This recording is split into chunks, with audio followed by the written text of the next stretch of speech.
Wake that ass up. Early in the morning. The Breakfast Club. Morning, everybody. It's DJ NV, Charlamagne the Guy. We are the Breakfast Club. Of course, we got our guest co-host, Jess Hilarious here. Yes, indeed. I'm not a guest no more. I'm sorry. Okay, all right. We have Jess Hilarious here. And, of Thank course, Teslin Figaro, who's with us each and every morning. And we got a special guest in the building.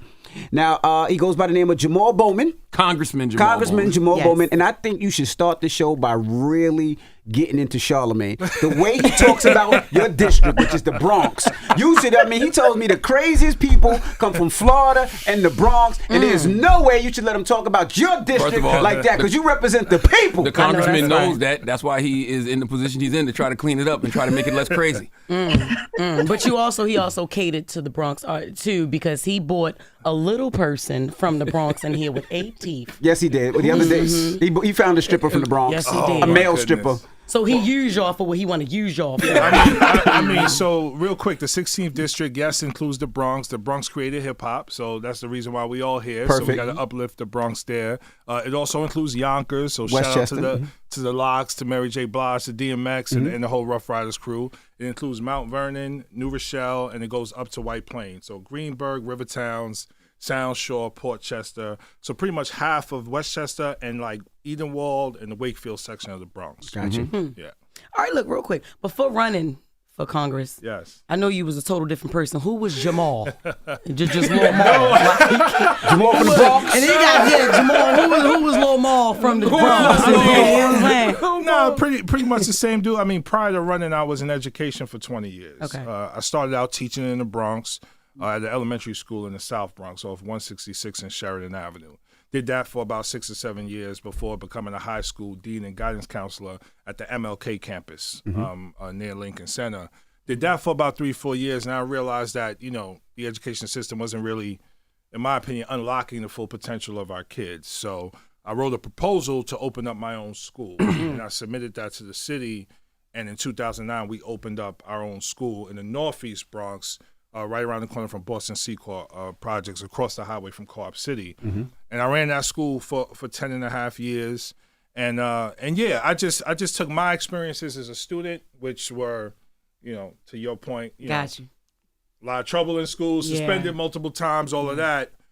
Took those experiences as well as my professional experiences and just implemented it in my school as part of the curriculum. Like just rooting the curriculum in knowledge of self, making sure our kids learn their history and their culture and their creativity, and express that through project-based learning. Because when I was in school, I ain't learned nothing about my history. You know what I'm saying? Like, everything I learned about my history came from the You Must Learn song by KRS-One. Wow. One song was like the whole curriculum. You know what I mean? Like, we learn in school that, like, our history started with slavery. That's right. And that our ancestors were traded for spices and shit like that. Yeah. But we don't learn about, like, democracy in Africa and our contribution to building the pyramids and how Europeans came to us to start their civilization. Like, we don't learn all of that.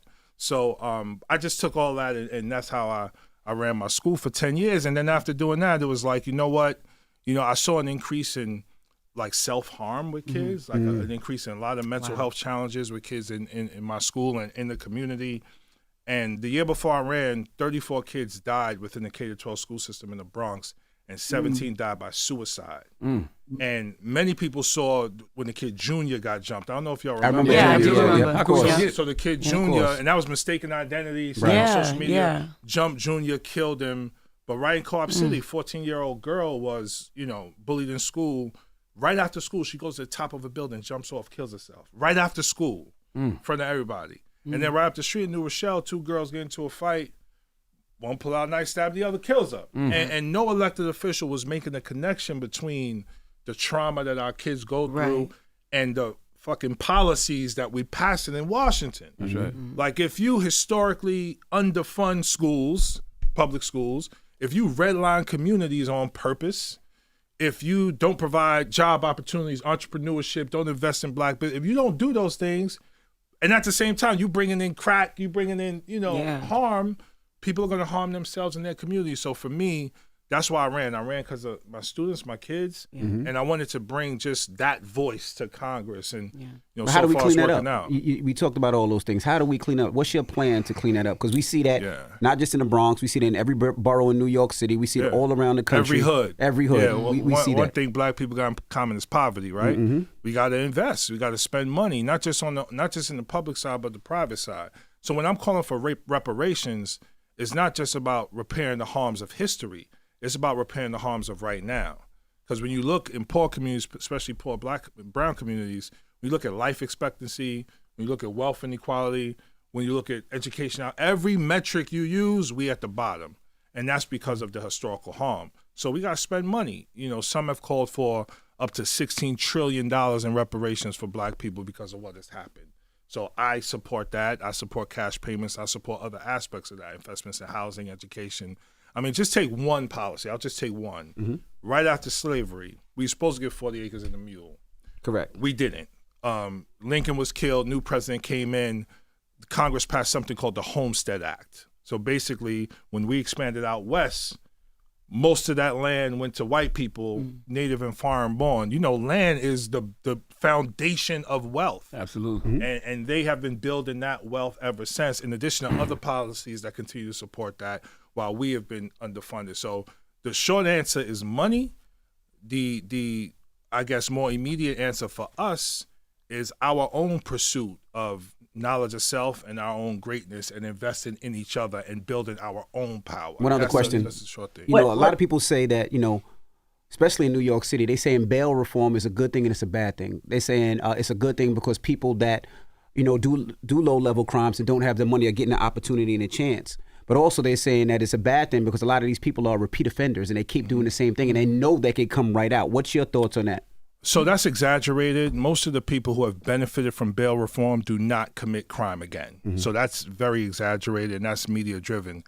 We need criminal justice reform, right? Yeah. Like we got people in jail for very minor things, and they are in freaking cages. And we need to understand that. You put somebody in a cage, you animalize them. Like I've never done a bid, but I went through the system. The minute you in a cage, you gotta shift to becoming, okay, let me, you know what I'm saying? Like, let me make sure I'm protected. And it animalizes you. At the same time, there are no services in jail to help people struggling with mental health challenges, substance abuse challenges, poverty, illiteracy. No systems in jail for that, or very little. And there's nothing outside for that as well. So when I talk about the underinvestment in communities, that's part of it.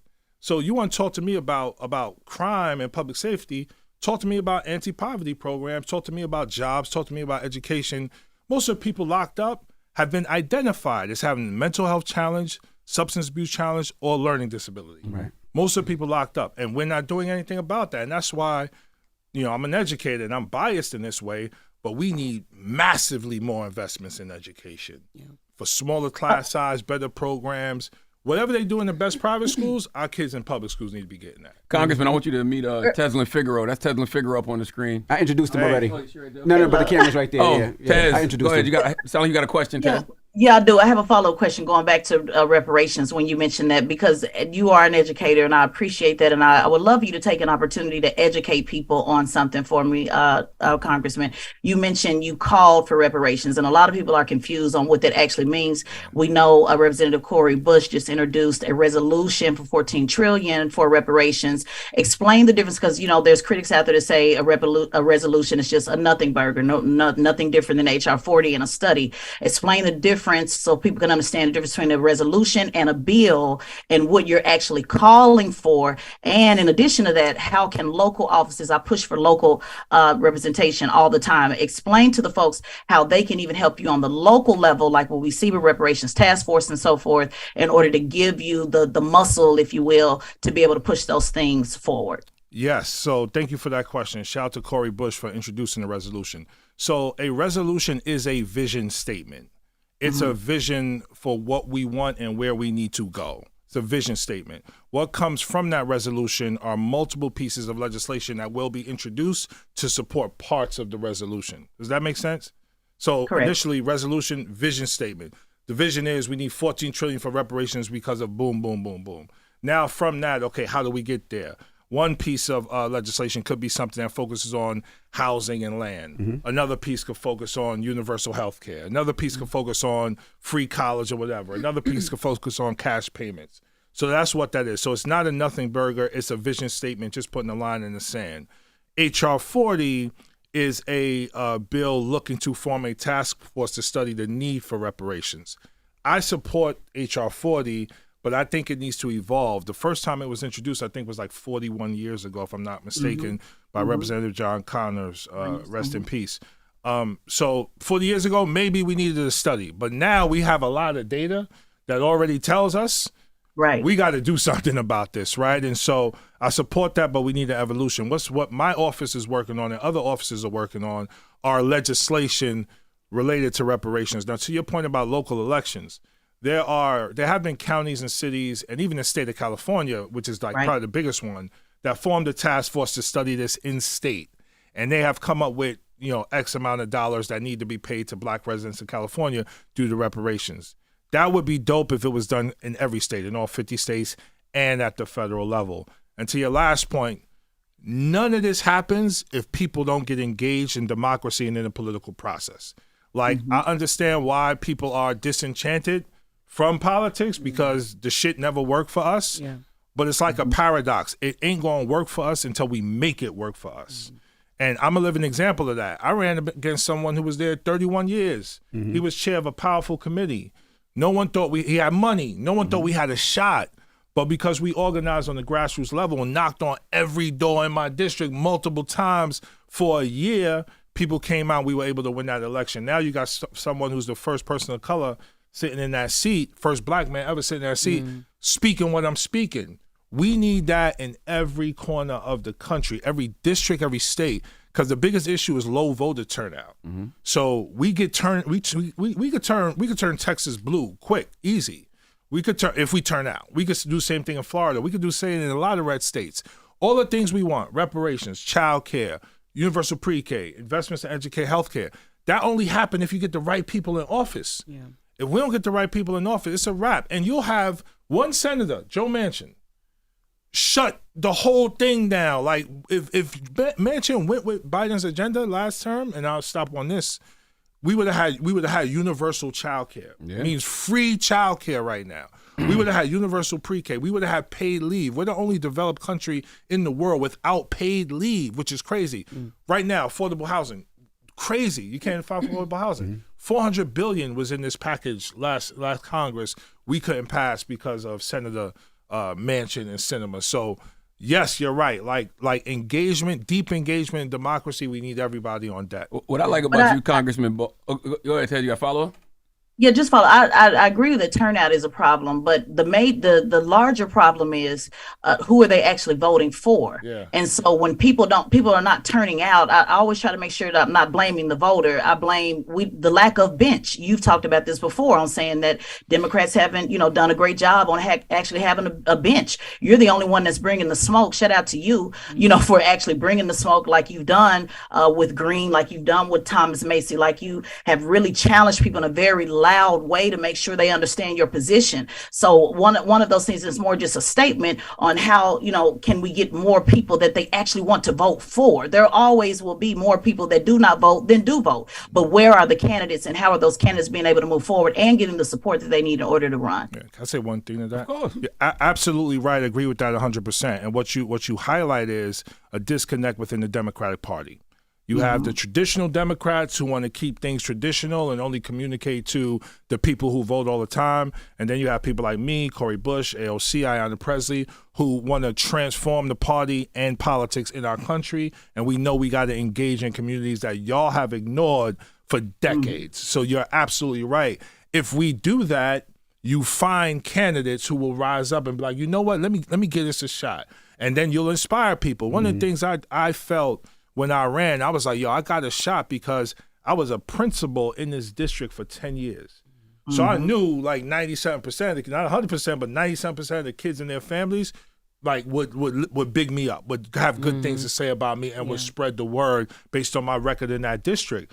There are people that we're not even thinking about now, nurses, you know what I'm saying, other teachers and educators, people in communities who may have thought about doing it, but don't really know how. And the more we organize, the more we discover those people and find good candidates. What I was gonna say is, even what Ted was saying, the thing I like about you is that you do care. Like, we saw you after the mass shooting, the way you came at the congressman from Kentucky, and we saw how you came after, Marjorie Taylor Greene. But then they paint you as the angry black man. It's crazy. Does that put a target on your back, like, in the house?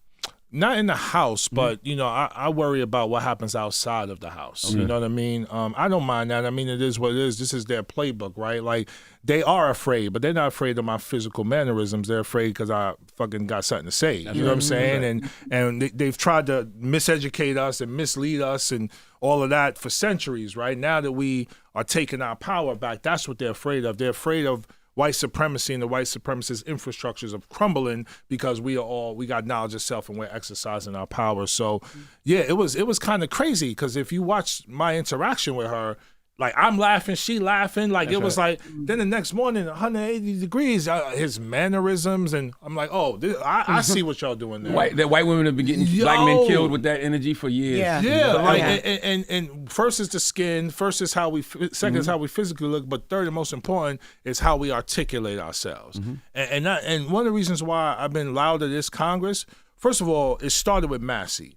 Like, and I had to think about this because we go through so much trauma, you just keep it moving. You don't even think about this shit, right? Yeah. But my best friend's brother and cousin were like killed from gun violence, like back-to-back years. Like when his brother was killed, he beeped me back in the day. I was at fucking a club. I was gonna say, what year was this? He beat me. He was like, yo, he beat me 911. Okay. And then my mother called me, and then I called my house, and my mother was there with him, and she was like, yo, Hakeem is here. Like, Poodoo got shot. You know what I mean? And like, so I went home and Poodoo was like gone. And this is his brother, like his role model, everything.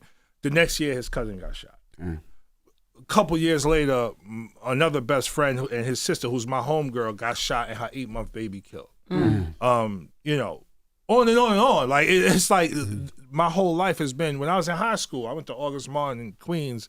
We got into a fight with some kids, pull out guns, start shooting.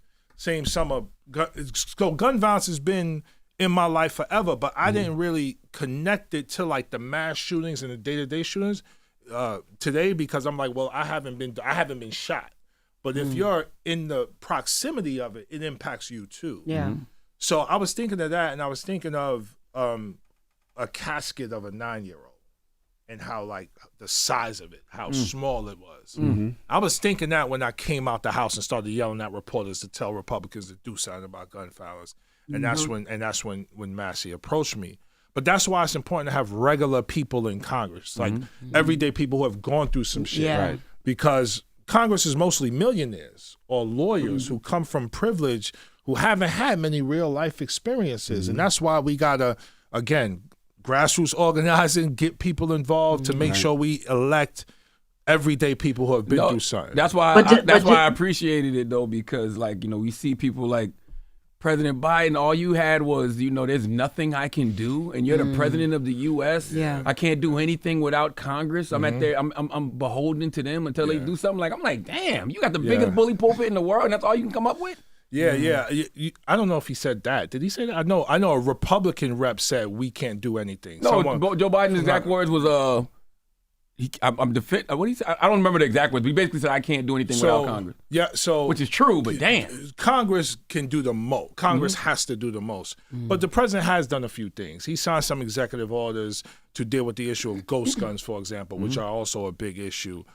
Putting restrictions on those. He signed other executive orders to deal with the issue of gun trafficking, making it a federal law and helping law enforcement to work more collaboratively to deal with gun trafficking. And we've seen like a 50% increase in prosecution relating to traffickers. And that's the biggest thing for New York, the trafficking of guns that come in. We also passed a major bill after the Uvalde shooting. It's called the Safer Communities Act, which restricts purchasing of assault weapons of those under 21.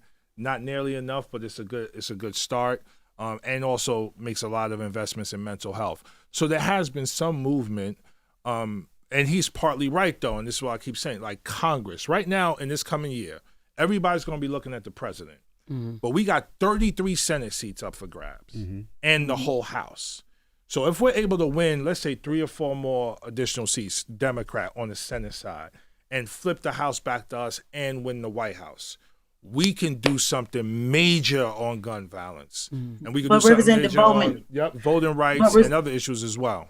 Yes. But respectfully, Democrats just had the House and the Senate. And so this is why people are that message, and I'm a big supporter of you, by the way, but the reason why that message keeps failing on the ear is because they just had the House and the Senate, and a lot of things did not happen because of not using that bully pulpit that we're talking about. And I'm a big believer in, even when we look at what Obama did with Organizing for America and actually using a grassroots type of organizing that Trump does, when you're talking about doing something at the state level, at the local level, even though it's not in President Biden's job, but the same way they were able to coalesce around President Biden and get every state and every local person to get behind him, there's a lot that can be done on the grassroots level to say, hey, let's look at Colorado and what they were able to do with gun control. Let's look at Minnesota and what they were able to do with gun control. How can we get other states involved? How can we, if Congress can't do it, then let's go find where we can do it. And that is why that message is, because we keep saying over and over, oh, we just get the House and the Senate, we get the House and the Senate, and then we do, and then Manchin acts a fool, and nobody clowns and nobody says anything out loud except just one person. So that message just keeps falling over and over, on the American ear. So what is your thought on that, on organizing from a state and local level, even though it's not his job? Absolutely agree with you. Grassroots organizing is essential to us saving our democracy and taking it to a whole nother level. Absolutely. I wouldn't be here if it wasn't for grassroots organizing. Like, that's what got me into office. So agree with that. What I will say, though, about the previous 2 years when we did have all three, so it was actually one of the most productive Congresses in history.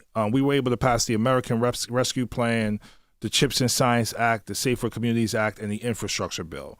So these bills are major when it comes to semiconductor manufacturing and tech jobs throughout America, but particularly in Black and brown communities. I actually wrote 2 of the amendments for the CHIPS and Science Act that was signed into law that focused specifically on the equity piece and Black and brown people in tech. Safer communities I discussed before. Infrastructure. So the infrastructure bill is a big bill. It's $1.2 trillion for manufacturing construction to deal with our infrastructure issues. I voted against that bill because I wanted it to pass with Build Back Better. But it is going to be a major bill for jobs. The problem is well over 90% of those jobs go to white men because we're not in that industry as much as we need to. And that's where the grassroots piece comes in as well, right? The IRA, and I'll close with this, is huge because, one, it's going to cap insulin costs at $35 per month forever for people. 2, it allows Medicare to negotiate drug prices, and one of the major issues in our country is the drug prices issue. And then 3, it deals with the issue of climate change, which is going to, again, create more jobs in the climate economy, but also reduce utility costs and deal with the issue of the climate problem that we have. So we were able to get a lot done, but your point is absolutely right. And that's why I'm saying we need more seats in the Senate, because if it's only 50-50, one senator could kill a whole bill. And so there's something called a filibuster that I'm not going to get into right now, but you know what it is. It's when people just talk, right? Like so we need a supermajority, 60-40, to pass major legislation in the Senate because of the filibuster. The filibuster is not in the Constitution. They could just get rid of it right now. The problem is Schumer doesn't have 50 votes to get rid of it right now. But if he had a couple more seats in the Senate, he would get the 50 votes to get rid of the filibuster, and then we could do more on gun control, voting rights, women's right to choose, and other issues. And this is why, like, I've been pushing, because I'm looking at the data. The issues for voter turnout, and like you did, state like Texas, their turnout is like 58%. It's low. And then parts of Texas, Houston and Dallas, even lower in those districts. And one of the reasons why I've been pushing, like, for the culture, our people, for hip-hop to get involved in politics and build political power is because the right person in the right community say, yo, we going to do this. Yeah. Next thing you know, we win a statewide election. Yeah. And now you have a governor or senator in place that we could then push to do X, Y, or Z. So that's why, like, the grassroots organizing you're talking about is the foundation of it all. And if we do it right, in the next year, it don't got to be 10 years. We do it right in the next year, we could have transformational change. And the last thing I'll say is this thing, is not just Biden. This shit been going on for a long time, right? It's systemic discrimination and systemic racism that we're trying to overcome right now with people like me and others in office. I want to say this, and I'll throw it to somebody else. Just to your point, you're right. The infrastructure bill was done. A lot was done in the last Congress, but I just want to bring some clarity when you said we're not enough in those industries in construction. Although that is true, Black construction workers have challenged the Biden White House and the administration. Matter of fact, just an article that just came out. Maybe I covered it here on just in December, where Black laborers are saying that Joe Biden must keep his promise to Black America. So it's not that we're not enough in that industry. They are not getting those prime contracts. They're not setting up those subprime contracts, and they're not allowing apprenticeships as well. So there's a lot that still this administration can do for, to be able to allow Black contractors to have access to those types of contracts, just to your point. Do you ever feel alone? And what I mean by that is, you're out there disrupting, George Santos. Yeah. I just hear you.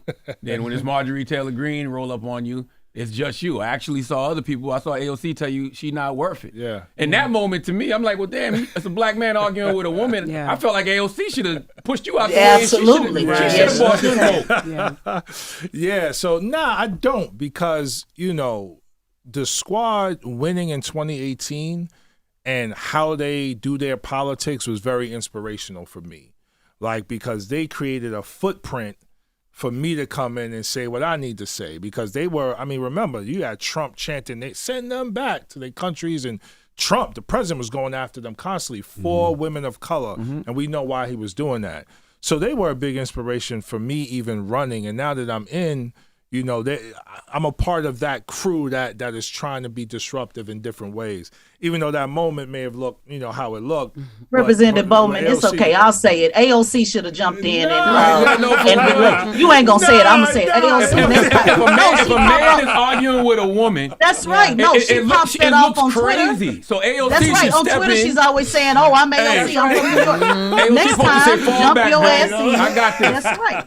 Listen. That's right. You're not gonna say it. That was a nice political answer, but I'll say it. AOC. Bottom line, jump in. And I got love for AOC, but she supposed to. I got love for AOC too. Next time, jump in. You don't leave a Black man out there to argue with a white woman. That's right. It was her job to jump in since she says she's from New York. And I just want to give a couple of receipts on Marjorie Greene. Number one, she screamed liar at President Biden during the State of Union. She also followed David Hogg all throughout, ran him down.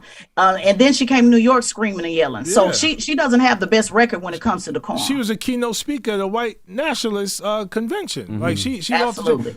I believe she visited insurrectionists in jail to make sure the prison conditions were good. Yes, she did. And she asked President Trump for a pardon, potential pardon, just in case it went down that she was involved in January 6th. She's off the chain. But what I always like to remind people, it ain't about her, it's about us. You know what I mean? Yeah. So she gonna say and do what she gonna do. We have to continue to build our political power with conversations like this to continue to engage and inform and bring people in. One point that you made about Biden's bully pulpit, and again, I agree with all of that. What I'm learning is, so when we pass a bill, that money just leaves and goes to states and counties and cities. Mm-hmm. And if those states and counties and cities are responsive to the infrastructure that's already in place. So if you have a construction company that's been in place for 50 years doing business with the state based on federal contracts, you're more likely to get that money, right?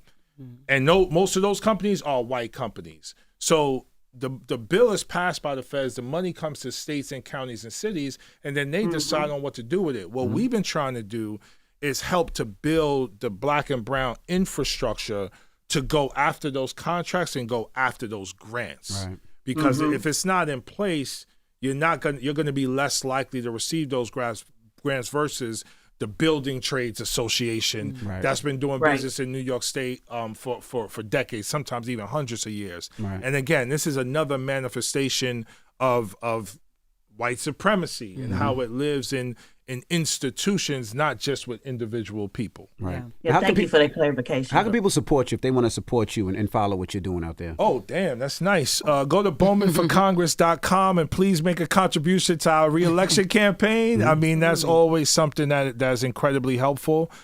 And go to bowman.house.gov on the official side so you can learn what we're doing in Congress and how we could be helpful to you throughout the district. But again, the biggest thing, the black community alone is $1 trillion economy.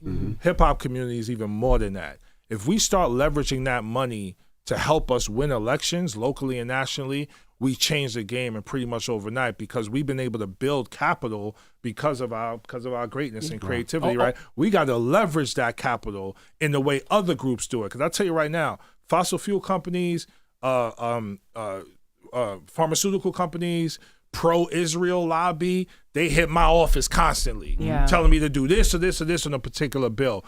We need that same power for our community. Right. You know what I'm saying? We start using that, it's over, because big money controls politics and big corporations control politics. And that's why we don't take corporate money, because we don't want to be beholden to big corporations. So it's usually individual contributions and support. I got a couple more questions. Tell me about the RAP Act. Yeah, so the RAP Act, RAP stands for Restoring Artist Protection, and it's just to make sure prosecutors don't seek to indict and convict only using rap lyrics. But what about these people who really rapping about crime? Yeah, they off the chain. They should be held accountable. They should be held accountable, but there are people who are in jail right now just for lyrics. Like there's a gentleman, Tommy Kennedy, I believe, in Wisconsin, who was convicted at 17 to life in prison because of rap lyrics and no other evidence at all. That's crazy. Like, if you got other evidence, bring the other evidence, and if a lyric connect to the evidence, we get that. But if you're just going for lyrics, and when we look at rap, over the last decade, 500 times lyrics have been used in court. Wow. Compared to other genres of music, only been 5 times, and most of them been thrown out. Gotcha. So it's once again targeting, like they did with 2 Live Crew and NWA and Ice-T. So we just want to make sure at the federal level that doesn't happen. But states have to do it as well. Shout out to Kevin Lows. He's been a huge champion of this, pushing this agenda. You used to rap? Did you used to rap? I know you from the Bronx. No, man. Okay. No, you sure you didn't rap? Because I seen the video with you rapping with a live drummer at a conference too. I can mimic. Okay. I could spit some Karis One bars to you. Do you remember the bars that you spit that day? Which one? This was a video. It was a conference and it was a live drummer. You was spitting. You was hitting with the drummer. I spit some of Inspector Deck's Triumph verse. Abomatomically. Okay. I spit that. I spit Karis One, You Must Learn. I think I spit Nas. I think. There we go. So I could copy rap. I can copy, but you don't have no bars. No bars. Okay, cool. Because I was going to ask you want to be the next rapping congressman or what? What we going to do? One last thing. I'm sorry. Of course. Go ahead. No, I was just going to say, we talked a lot about Biden and grassroots organizing and all that. I really, I beg people, I need y'all to begin to have faith and believe in what we're capable of doing, not just for 2024, but for 2028 and beyond. Because this thing don't work unless we stay in the game for the rest of our lives. And again, like I'm a manifestation of what I'm talking about. Like, I am proof of concept. I wouldn't be here if it wasn't for grassroots organizing, helping to push someone like me there. Now that I'm there, again, we're shifting the conversation. Please help me get 20 more of us in Congress, but also state houses, counties, and cities across the country. Because again, the majority of my colleagues, they just chilling, real comfortable, and they suits collecting their money from corporations, passing laws that benefit those corporations. We need us in there, and the only way to get us in there is to have all of us in there. Yeah. Right. So Representative Bowman, I just want to say this to your point. So last year I organized 300 by myself in Atlanta. Shout out to the Breakfast Club for helping me push that. It was called Push the Line. 300 candidates, operatives, and organizers came to Atlanta to run for office. So if I can do that, just one person, this is why I push so hard on these, folks who have budgets to do it, folks that have the resources to do it. All I did was just come to the Breakfast Club, say, hey, y'all come down and let's train. Shout out to Killer Mike. Shout out to the whole hip hop community that allowed me to do that. I text individually everybody myself. So I don't have a lot of patience when I look at people who have resources. So I want to say this to the progressive movement, just to be very clear. If they want to get Black voters, they need to not allow, but encourage and support your type of leadership. They will never, and let me repeat, never, they will never win across the board without Black voters. And I'm saying this as a former Bernie Sanders staffer. They have failed in that area. They have failed to reach out. Their messaging has failed flat. They have always constantly said, oh, low information voters, they're just boomers. These white men who lead this progressive movement, I'll say it because I know you, I don't want to have you, you don't make no enemies. They don't lead but me, but these white men who run the bag, they need to bring in you and Cori Bush and operatives under you that can win some of these seats, because Bernard's not going to be able to do it, and the rest of them are not going to be able to do it. So if they're serious about doing it, let's stop talking about what the voters need to be doing. Let's talk about what they need to be doing and how they need to start supporting some of these candidates from the grassroots level up. You know, I've heard you say, Congressman, this is my last question, that, you know, I've heard you say that you're a part of a new wave of elected officials who are revolutionizing the way people look at politics, and I do believe that, but what are some of the old political views that you believe need to be changed? We need to get big money out of politics. You know, big money. I mean, right now we have laws in place that pretty much say corporations are people and money is free speech. And when you look at the levels of inequality, that is going to disproportionately benefit white people and white men in particular, historically and continuing. We got to get big money out of politics and have publicly financed elections. Secondly, we need to stop fighting harder for things outside of our own interests. I mentioned those lobbies before, and it connects with the first piece. You know, again, fossil fuel, pharmaceutical, et cetera, because they got the money and the influence. We usually rock with them, as opposed to like beginning with, okay, Edenwald Projects hasn't received a dime in federal investment in over a decade, and public housing has been disinvested in for 30, 40 years. Whereas at the same time, they're not investing in the Black developer or the Black realtor or they're not doing that, right? So we gotta take the baton from the John Lewis and Elijah Cummings and everyone who came before us. And I think we got to be more radical with it. And by radical, I just mean get to the core truth and tenets of the issue and be loud and outspoken and unapologetic about it, because that's the only way things move. Like Republicans don't win on nothing else but fear and being loud. That's right. They don't have the moral argument. That's right. They don't have the intellectual argument. They don't inspire no one. They fear monger, they're loud, and they voter suppress. That's it. Young people ain't rocking with them. People of color generally don't rock with them. Morally, they don't got the arguments. So we gotta, to me, shit, if I'm here, like, this is the moment to like go for it all. Yeah. Like, we just gotta do it. Right. I love how the Bronx comes out every now and then. Every time we got man, they not rocking. Are you gonna run one day for president? Rep? I don't know. You never know. We'll see. You said that. You said it on my late night show. I did. That was, you know, we'll see though. It's possible. Can I say one thing you said about, you brought up Atlanta?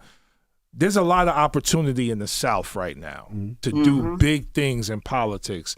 And if there's any New Yorkers who are not happy with New York, consider relocating to the South, because the South got a lot happening and a lot of opportunity in terms of leveraging the Black vote and Black power to really do something big in the South. So, yeah, especially in hip hop, especially in Atlanta. You're absolutely right, because now that Georgia will be an early state, one of the things that Killer Mike South Carolina. South Carolina is first. But y'all been an early state though. No, South Carolina first this year. Well, no, South Carolina's first, but what I'm saying is Georgia has never been an early state, so they're going to be number 3. So now, all of the tenants, if you will, the power in South Carolina, you know, with the Jim Clyburn, there's still room to still grow there, but they've already been in place. The strategy is Georgia's now an early state, and it's a battleground state for the very first time. So now younger voters, particularly from the hip hop, particularly from Generation X, Generation Z, Y, whatever else in the alphabet, now there's an opportunity where there can be more voice, particularly on the progressive side, because now it's an early state. So it's a lot of strategy. Representative Bowman's actually absolutely right on that. A lot of strategy that can happen in Georgia, and particularly as we move forward. All right. Well, the brother Jamaal Bowman, we appreciate you, Thank you, Congressman Bowman. Thank you for so stopping through. Thank you for having me. You know, this is an open house for you, so anytime you need to come on through. Let this be a bully pulpit. Absolutely. Appreciate you, man. Yes, Thank sir. you. Thank you for everything you do, sir. It's Congressman. It's the Breakfast Club. Good morning. Wake that ass up. In the morning. The Breakfast Club.